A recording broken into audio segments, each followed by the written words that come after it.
Alright, friends, please watch your hands, arms, feet, and legs towards me, sliding close.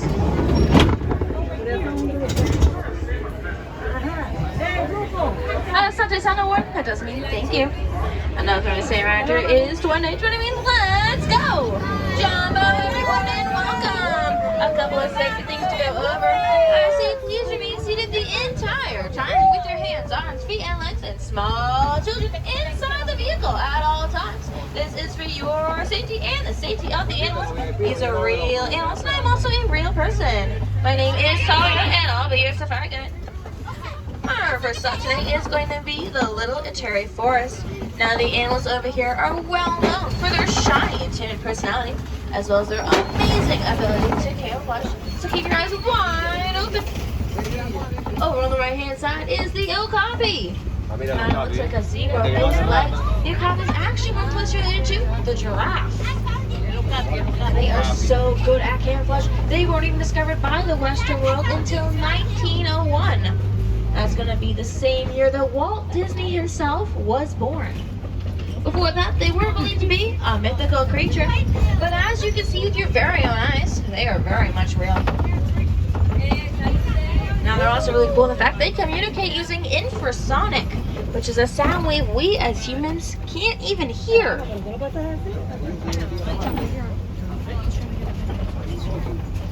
My goodness, friends, it looks like up on the hill on the left-hand side is a black rhino. Now, the black rhino weighs only 3,000 pounds. Now,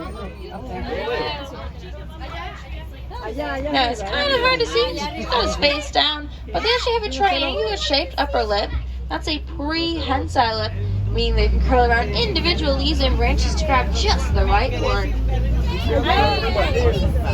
And there's only a couple thousand left in the world, and we all got to see one, so that's pretty cool.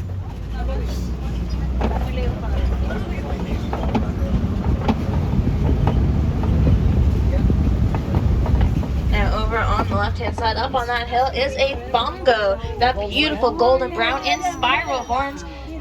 One of the heaviest forest antelope, and their nickname is the ghost of the forest. Now, the light brown animal lying down by the bush is a greater kudu.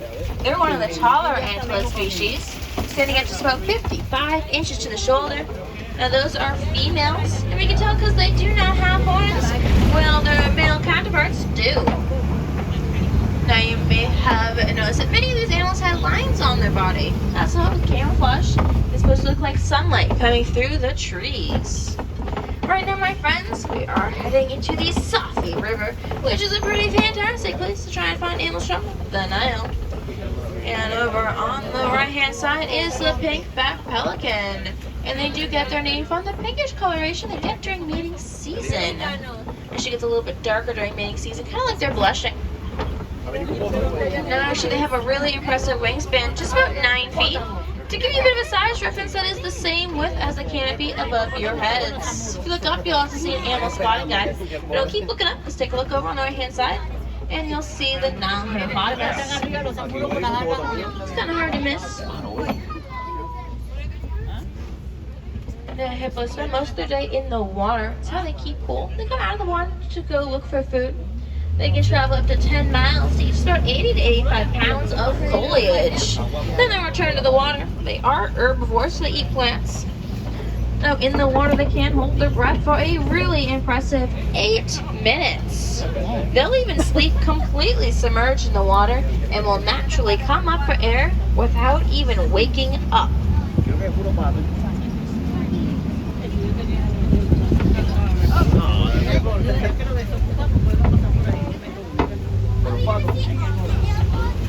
Now, looks like the next animal we're going to see over on the left-hand side is going to be the Nile crocodile. They have one of the strongest bite forces and can and will eat pretty much anything that comes across their path. They're about 16 to 20 feet long, weighing 500 to 600 pounds. And they'll eat about half their body weight in a single feeding. Now, they actually only need to eat about once a week. They can go even longer when food is especially scarce. Now, you might have noticed that some of them have their mouths open. They actually do that to release any excess heat. Now, even though they're incredibly strong and powerful animals, they're very gentle and caring parents. They'll take their offspring's eggs and roll them in their mouths to encourage them to hatch. And in just a moment, my friends, we will be entering the savannah, from America's most popular and well-known animals. Before I actually enter the savannah, though, I do want to take just a moment to show you guys my favorite tree. Over on the right-hand side, this is a baobab tree. It is leafless 9 months of the year, and it has the nickname, the Tree of Life. Now, this is because it stores water in its trunk. Now, during the drying season and really hot days, animals can chew at that bark or pierce it using their horns and tusks to drink the water.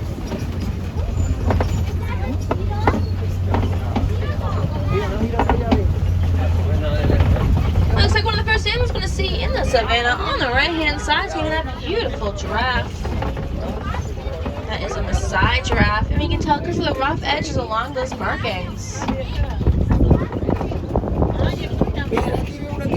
Giraffes are very well as land mammals, sitting at about 20 feet tall. Now, I'll put some things in perspective for you. The Nile crocodile is just about the same length as the giraffe is tall. You see a great view at that tongue as well. Giraffes do spend just about 20 to 22 hours eating. And everyone take a look over on the left-hand side. You'll see the African painted dogs, an increasingly rare sight out in the savannah due to habitat loss, disease, and competition for food.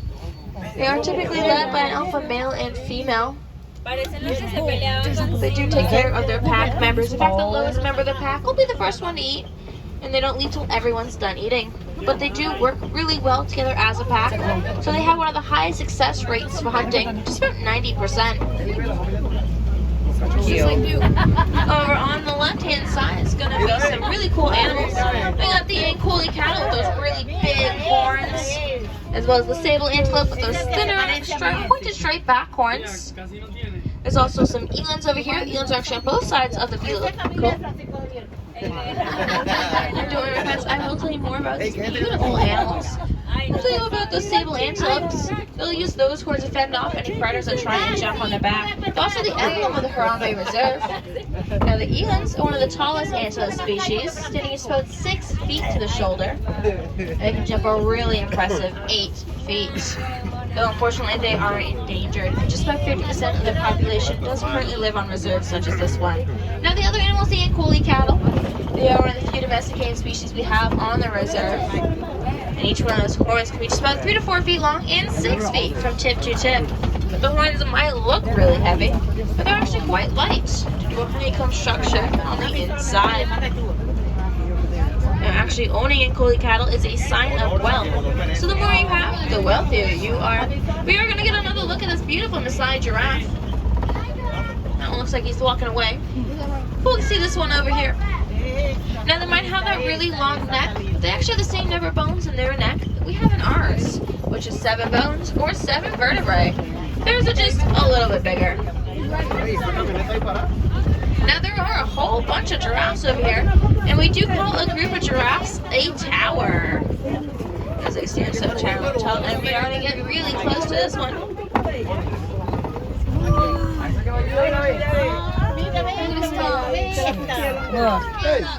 Turn around. Please do not call out to the animals. I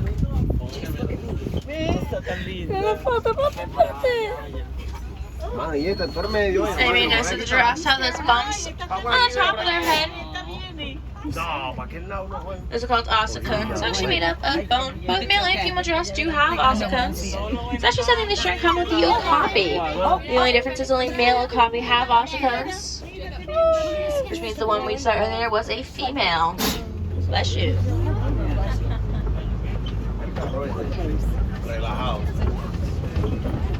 Does look like the rest of the tower is over here.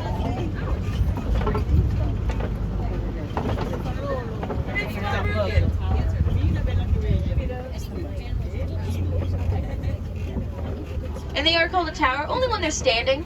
When they begin moving like this over on the right-hand side, it becomes a journey. Up on the hill on the right-hand side is going to be the springbok. And you can see some wildebeest back there as well. The springbok do get their name from their ability to spring 6 feet up in the air and leap 13 feet forward. They can also run a really impressive 50 to 60 miles an hour. They're one of the top 10 fastest animals give me a snake. Let's see if we can try and get another view of them. I see some lying down over there as well. You can get their name in from Afrikaans, which means wild beast. And they do a great migration every single year, traveling up to 1,000 miles and herds of 1.5 million. Actually, the pretty dust storm is so large, you can see it all the way from outer space. Now, a pretty cool fact, the African painted dogs and giraffes all have their own unique markings. No two of them look the same. Kind of like how none of us look the same. My friends, I do see a lot of trees down, which means there must be some elephants nearby, and there he is over on the right-hand side. Looks like there's a beautiful African elephant.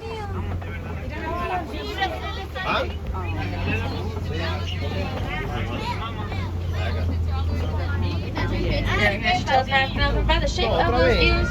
Look closer, the ears are shaped like the continent of Africa. Looks like there's also two back there. And friends, I ask you, please do not yell at the animals.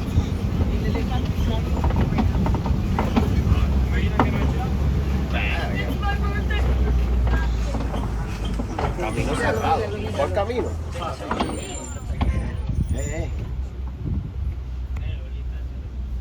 You kind of see him moving his trunk around. Elephants actually have more muscles in their trunk than we have in our entire human body. Looks like he just tossed some dirt on his back. That should do is to help protect their skin from the bright sun. Now, unfortunately, it does look like that road is closed, but not to worry, my friends, because I'm pretty sure I know of another way.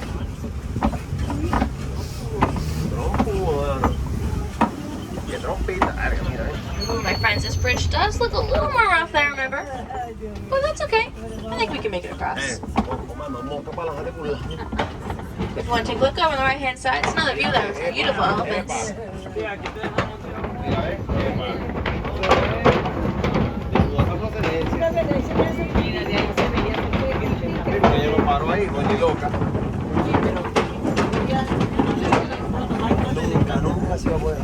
And we made it. Not that I was worried at all. Hakuna Matata, my friends, no worries. And my goodness, my friends, even better, we're not lost, because these are the red clay beds.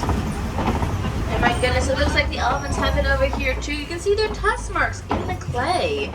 Elephants actually eat red clay. It's a very important mineral for them for taking a daily vitamin. It does look like there are some in the distance on the left-hand side. Now, elephants actually eat just about 300 pounds of food a day. And because they eat so much food, and they're currently facing habitat loss, they are looking for food in new places. Now, these new places do happen to be farmers' fields. Farmers are understandably not very happy about this. But because of this issue, they made a really amazing discovery. And that's that elephants are afraid of bees. Now, because of this, they're making bee boxes and putting them every couple of feet or so along farmers' fields. This protects the farmers' crops, protects the elephants, gives the farmers the additional crop of honey, and helps increase the bee population. So it's a win-win-win for actually everyone involved. You can see these elephants on the left-hand side flapping those ears around. That actually does help lower their body temperature. By just simply flapping their ears, they can lower their body temperature up to 15 degrees. Oh, flap your ears, Shay.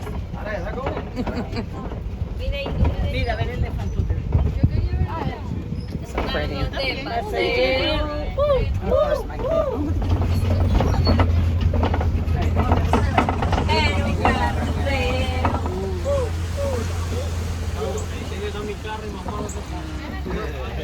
And just around this corner on the left-hand side, it's going to be the greater flamingo, the lightest of all flamingo species. But just like other types of flamingos, they do get their coloration from brine shrimp. You might see them only sitting on one leg, and they actually just help maintain their body temperature. That joint that looks like it's bending backwards is actually the equivalent to our ankle. Now, another name for a group of flamingos is flamboyants, because of their brightly colored feathers. Maybe if you take a look at that island all spinning on and around, if you think it looks a little funky, almost like a mouse you might know of. Now, friends, we are going to leave the elephants and flamboyants behind them as we head on over into the East Savannah.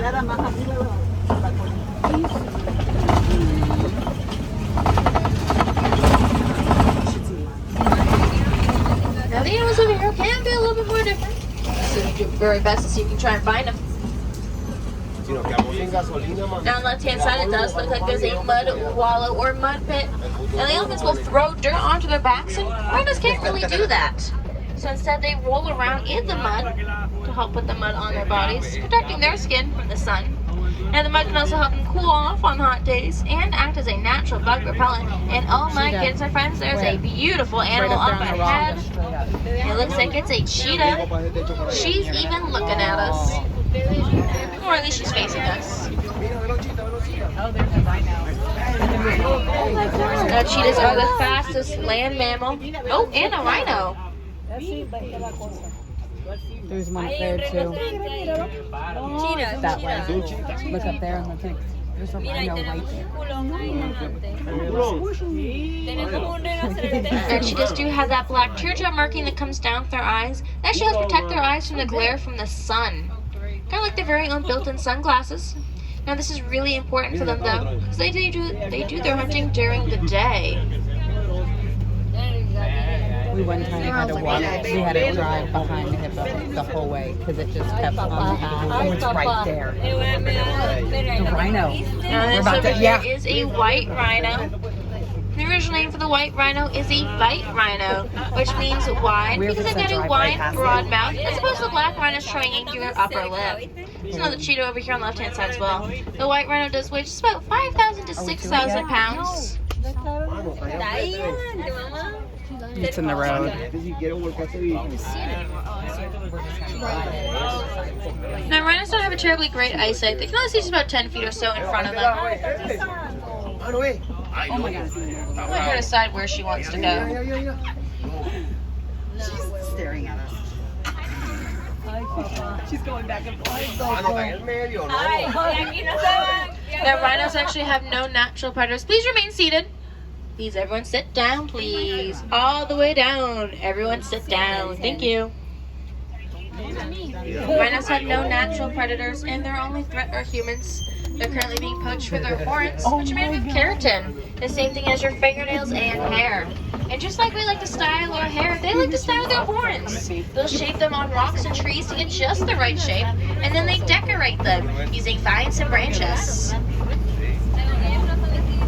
Now, my friends, we are heading towards the Kopi, and that's a very large rocky formation that sticks out above the Savannah.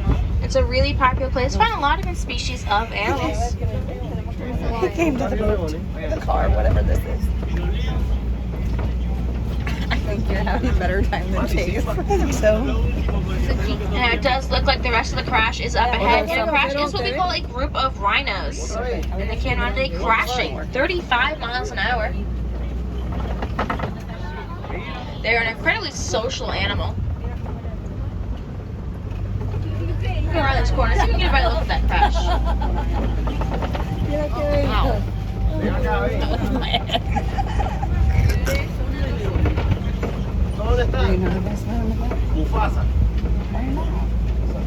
Now, I'm not really seeing anyone up on the Kopi right now. But that's okay, we're going to twin around this corner. See if we can see those beautiful white rhinos in just a moment.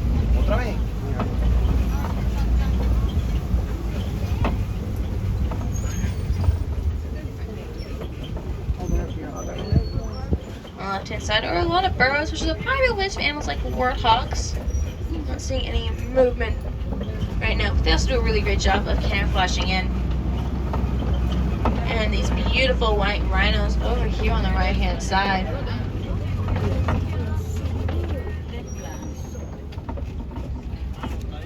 This does look like it's 2 adults and an adolescent. Over here. Come on. And he's just about a couple years old. Probably close to about 500 pounds. Not quite that 600 pounds yet.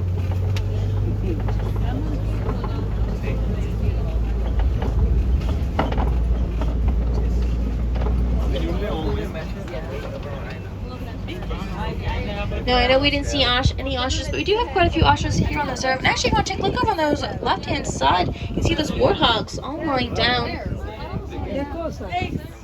They're doing a great job of hiding. Oh, right there. Those guys are also young animals. They're less than a year olds. And over on the right-hand side are those ostrich eggs. Though we didn't see any ostriches here. Each one of those 3 pounds. Oh, there is a water bug. It's okay. All these animals doing a great job. Camouflage. The water buck, also on the right-hand side. Those got their necks like to hang up by water. If you look closely at that nose, it's actually shaped like a heart. Because I love water so much. And it's slightly oily substance, making their coat water resistant.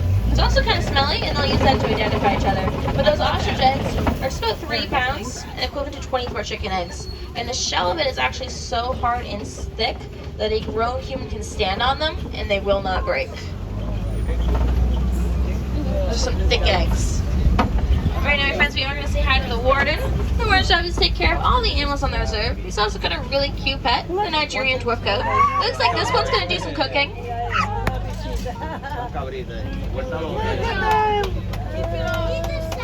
Now, the Nigerian dwarf goat is the smallest breed of dairy goat. And they do provide milk for everyone in the village and on the reserve. But they do have another super important job.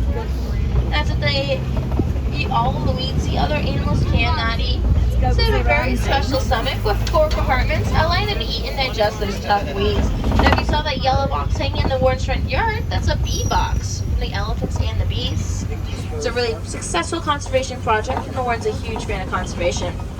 But my friends, just like the warden, we can all do our part for conservation. With small everyday things like recycling, turning off the lights when you leave the room, and turning off water when you're not using it. All those small things can lead to a bigger impact that can help save and protect our planet Earth. Also, some things you can do right here in the Animal Kingdom Park. If you like coffee, you can head on over to Creature Comforts, which is the Starbucks in the Animal Kingdom. And there's a white foam latte. All proceeds from that drink go to support the White Top Charians, which actually live right across from Creature Comforts. If you're over 21 and you enjoy wine, if you go to Zuri's Sweets, there is a red wine. All proceeds from that one drawing go to support painted dogs. And most importantly, my friends, I do hope you saw some really cool animals and learned some facts about them, as well as what you can do to sure they're still here for the next generation.